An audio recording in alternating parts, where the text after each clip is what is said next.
Dear friends, आज की चर्चा का विषय है डीएनए के 4 न्यूक्लियोटाइड्स। ये न्यूक्लियोटाइड्स डीएनए का स्ट्रैंड बनाते हैं, जो एक नेचुरल प्रक्रिया है। तो हम आपको बताने जा रहे हैं कि ये 4 न्यूक्लियोटाइड्स कौन कौन से हैं, इनमें कौन कौन से कंपोनेंट्स मिले हुए हैं, इनके नाम क्या हैं, इनके स्ट्रक्चर क्या है। तो आइए शुरू करते हैं। 4 nucleotides making strand of DNA. यह जो स्ट्रैंड शब्द आया है, यह डीएनए के स्ट्रक्चर का पार्ट होता है। जैसा पता है कि डीएनए में 2 स्ट्रैंड होते हैं, एक स्ट्रैंड है तो दूसरा है उसका कॉम्प्लीमेंट्री स्ट्रैंड कहलाता है। ये दोनों मिल करके एक स्पाइरल स्ट्रक्चर जनरेट करते हैं, जिसे हम हेलिकल स्ट्रक्चर्स कहते हैं या डबल हेलिक्स कहते हैं। आज इस पर चर्चा करने का उद्देश्य नहीं है, केवल उद्देश्य है 4 न्यूक्लियोटाइड्स को बताने का।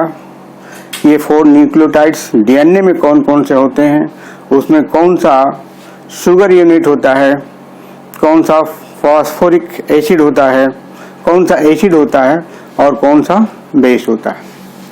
तो स्टार्ट करते हैं। 4 न्यूक्लियोटाइड्स और 4 न्यूक्लियोटाइड्स और नेम्ड एज। पहला DAMP, दूसरा DGMP, थर्ड DCMP और चौथा DTMP। ये 4 न्यूक्लियोटाइड्स हैं। इनमें जो D प्रीफिक्स लगा हुआ है, जो डीऑक्सी राइबोस शुगर को इंडिकेट करता है। A लगा हुआ है, ये बेस है, एडेनिन बेस है, और इस एडेनिन बेस का मोनोफॉस्फेट है। इसी तरह से यह एब्रिविएशन सब में स्टैंड करता है। सेकेंडली बताना है कि इनके कौन कौन से कंपोनेंट्स होते हैं। Components of nucleotides. तो इसके 3 कंपोनेंट होते हैं, 3 कंपोनेंट्स इसके हैं। पहला कंपोनेंट है, नंबर 1 कंपोनेंट है 2-डीऑक्सी ribose sugar.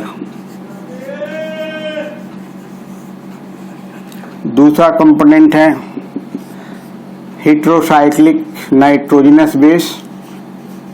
Heterocyclic nitrogenous base. और तीसरा कंपोनेंट है फॉस्फेट ग्रुप या फास्फोरिक एसिड कंपोनेंट होता है, फास्फोरिक एसिड। ये 3 कंपोनेंट होते हैं न्यूक्लियोटाइड के अंदर, जिसमें पहला जो कंपोनेंट है डीऑक्सीराइबोस और थर्ड जो कंपोनेंट है फास्फोरिक एसिड, ये दोनों कॉमन होता है। सभी न्यूक्लियोटाइड्स में first and 3 are the common in all nucleotides of DNA.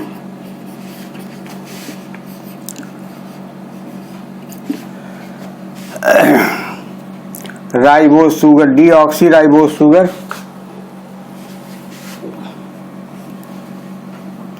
2-डीऑक्सीराइबोस and phosphoric acid are common. H3PO4 are common. But nitrogenous base is changing, but nitrogenous base is changing. अब next है इसका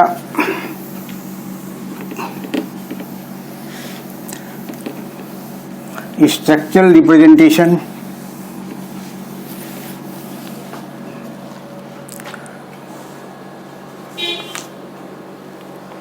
general structure, next point है general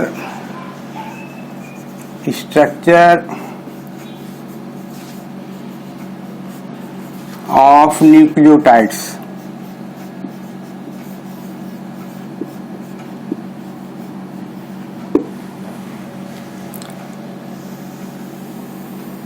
इसको ऐसे represent कर सकते हैं, यहाँ पर एक बेस लेंगे, ये हेक्सागोनल है, बेस के लिए है BASE है बेस।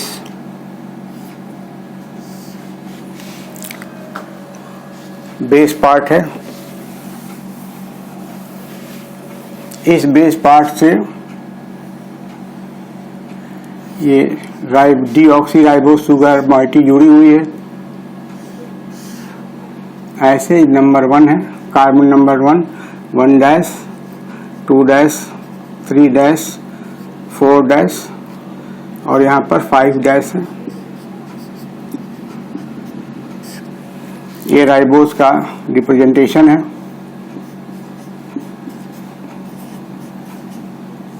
डीऑक्सीराइबोस का यहाँ पर 2 डैश है, 2 डैश ऑक्सीजन नहीं है, इसलिए डीऑक्सीराइबोस हो गया। इस डीऑक्सीराइबोस जो सेंट्रल पार्ट है, इससे 1 डैश कार्बन से बेस जुड़ा हुआ है और 5 डैश कार्बन से फास्फोरिक एसिड लगा हुआ है, फास्फोरिक एसिड का कंपोनेंट लगा हुआ है। ये तो ये फास्फोरिक एसिड पार्ट हो गया, फास्फोरिक एसिड पार्ट। ये आपका 2 डैश डीऑक्सीराइबोस पार्ट है और ये आपका बेस पार्ट है, this is your base part. अब बेस में यह तो जनरल मैंने बेस लिखा दिया है, इसमें कौन कौन सी बेसेस होती हैं तो नाम मैं ही कैरी करता हूँ। एक बेस इसमें एडेनिन होता है, एडेनिन है। दूसरा बेस ग्वानिन हो सकता है। तीसरा बेस साइटोसिन होगा और चौथा बेस थायमीन होता है, थायमीन होता है। तो इस तरह से ये बेस पार्ट के अंदर एक न्यूक्लियोटाइड एडेनिन से बनेगा, दूसरा न्यूक्लियोटाइड ग्वानिन से बनेगा, तीसरा साइटोसिन से बनेगा और चौथा थायमीन बेस से बनेगा। यह एक जनरल स्ट्रक्चर ऑफ न्यूक्लियोटाइड है। इसके 3 कंपोनेंट हो गए। एक कंपोनेंट फास्फोरिक एसिड पार्ट हो गया, दूसरा पार्ट है ये राइबोस शुगर का, डीऑक्सीराइबोस शुगर पार्ट है और तीसरा पार्ट इसका बेसिस का है। इसमें से एनी 1 हो सकता है, एनी 1 एक साथ होगा, सभी चारों एक साथ नहीं होंगे, एनी 1 एट ए टाइम। ये नोट कर लेना चाहिए, एनी 1 बेस एट 1 टाइम। इसका मतलब ये हुआ कि एडेनिन बेस ले सकते हैं, ग्वानिन लेंगे, साइटोसिन लेंगे और थायमीन लेंगे। इस तरह से इसका जनरल स्ट्रक्चर बनता है। अब साइट ऑफ लिंकेज क्या है, कहाँ कहाँ से जुड़ा हुआ है। तो साइट ऑफ लिंकेज हम इसी में बता दे रहे हैं।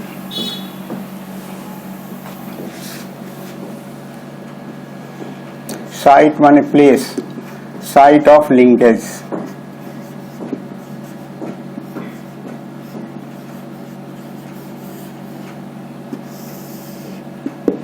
दो जगह लिंकेज हो रहा है, राइबोस शुगर से 1 डैश कार्बन से बेस जुड़ा हुआ है। तो पहला कह सकते हैं पहला लिंक कहाँ बनता है? पहला linkage between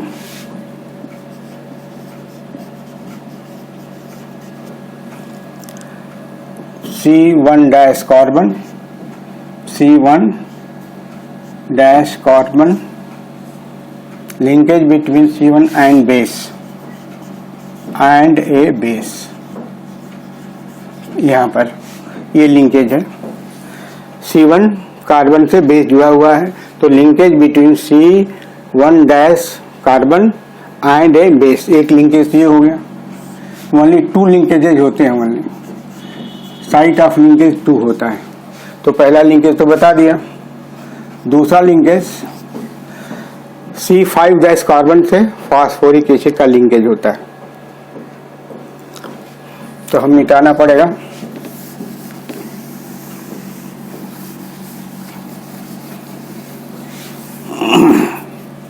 linkage between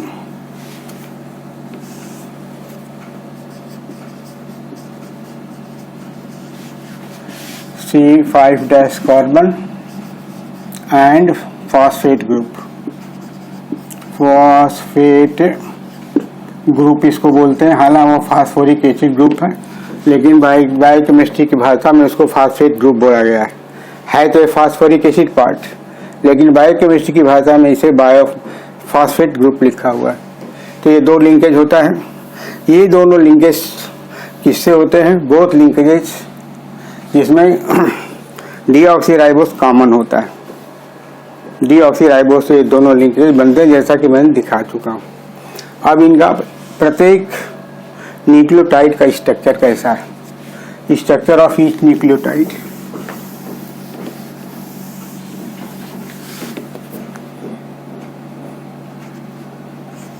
structure of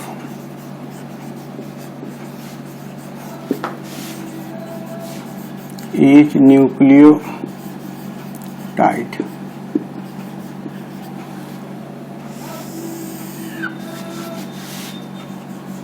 of DNA। तो पहला न्यूक्लियोटाइड इसका है DAMP। इसमें जो बेस है एडेनिन है, बेस जो यूज करते हैं एडेनिन बेस है। इसमें बेस इज एडेनिन, बाकी तो सेम है, फॉस्फेट सेम है और राइबोस सेम है। स्ट्रक्चर देख लीजिए।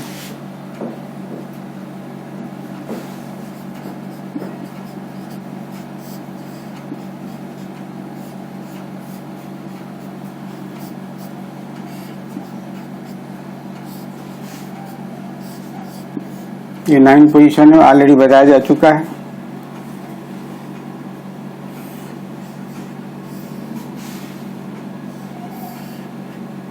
ये अच्छा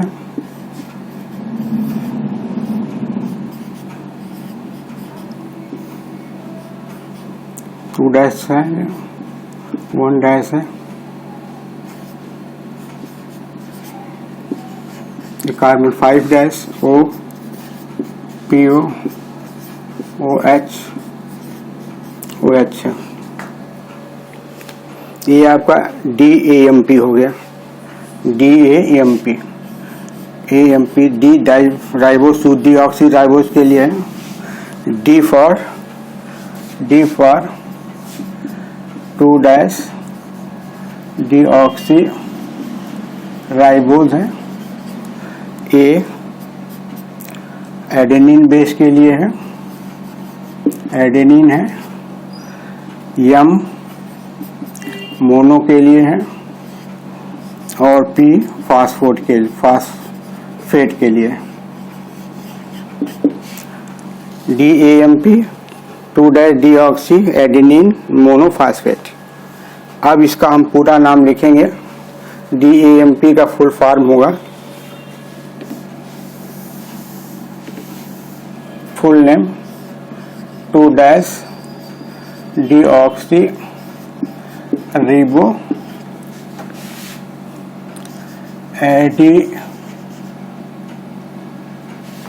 एडिनोसिन 5' मोनोफास्फेट।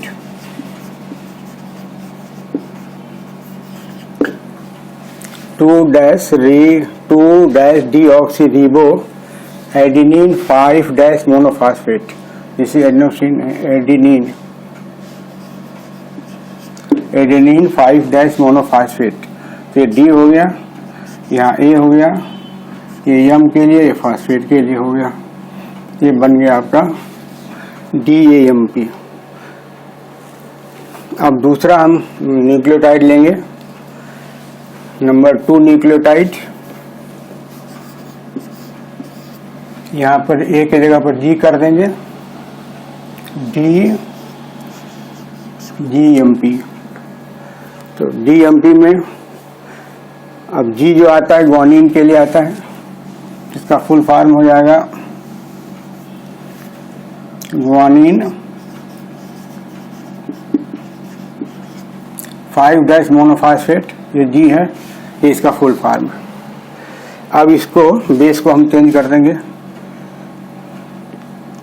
और एक चीज और ध्यान रखना है कि यह जो लिंकेज है, दिस लिंकेज इंपॉर्टेंट लिंकेज है, इसका नाम है बीटा N9 ग्लाइकोसिडिक लिंकेज।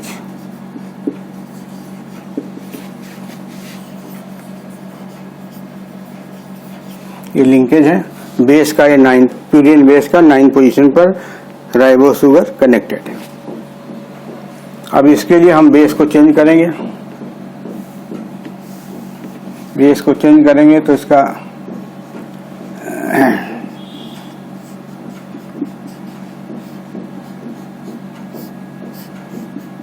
ये ग्वानिन बेस हो जाएगा।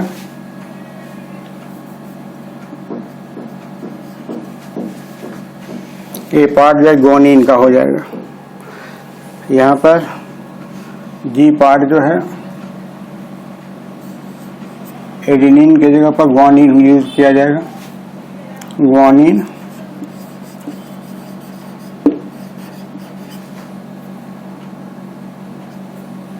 मोनोफॉस्फेट, सेम चीज हो गया।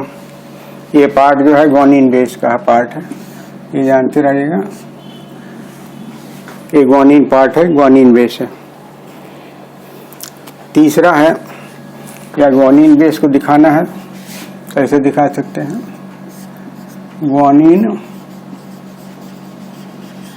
बेस।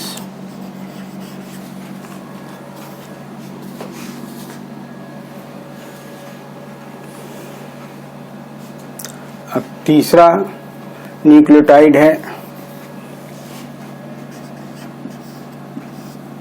जी को हटा देंगे सी के द्वारा, तो ग्वानिन की जगह पर साइटोसिन हो जाएगा।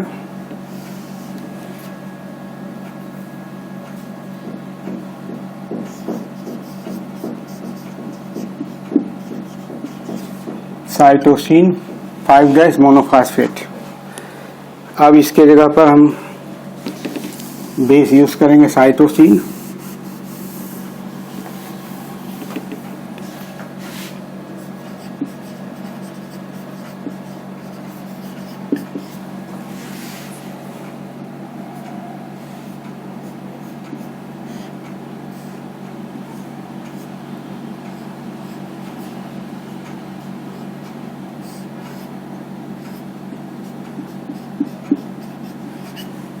ये 1 पोजीशन से इसका लिंकेज है। ये पिरिमिडीन बेस है, बाकी कंपोनेंट सेम है। ADMP जो पहले लिखा गया था वो इसको AGMP कर लीजिएगा। अब उसको मैं हटा करके अब यहाँ पर DCMP लिखने वाला हूँ। ऐसे ये DCMP हो गया। यह जो बेस पार्ट है साइटोसिन है, और यहाँ ग्वानिन के जगह पर C हो जाएगा, साइटोसिन मोनोफॉस्फेट। लिंकेज हो जाएगा ये बीटा N1 ग्लाइकोसिडिक लिंकेज हो जाएगा। ये इसका स्ट्रक्चर इस तरह का है, केवल बेस चेंज कर दिया, दूसरा न्यूक्लियोटाइड बन गया।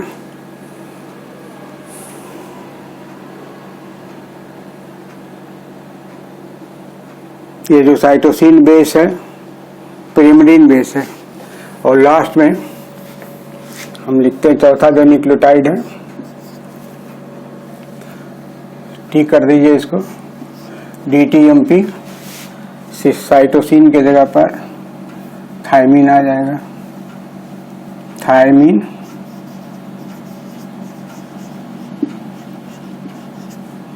(5' मोनोफॉस्फेट हो गया। अब साइटोसिन हटेगा यहाँ से, इसका ऐसे ही रहेगा, इसको हम चेंज करेंगे ऐसे, ये NH हो जाएगा, CO हो जाएगा, ये CH3 है, ये थायमीन बेस है, थायमीन हो गया। यहाँ पर C की जगह पर T कर दीजिए, साइटोसिन के जगह पर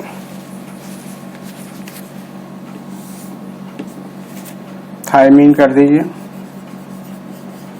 बाकी वही सेम है। यहाँ पर ATMP कर दीजिए, लिंकेज भी सेम है, 1 पोजीशन से लिंकेज। ये आप देख लें इसको। तो इस तरह से मैंने न्यूक्लियोटाइड्स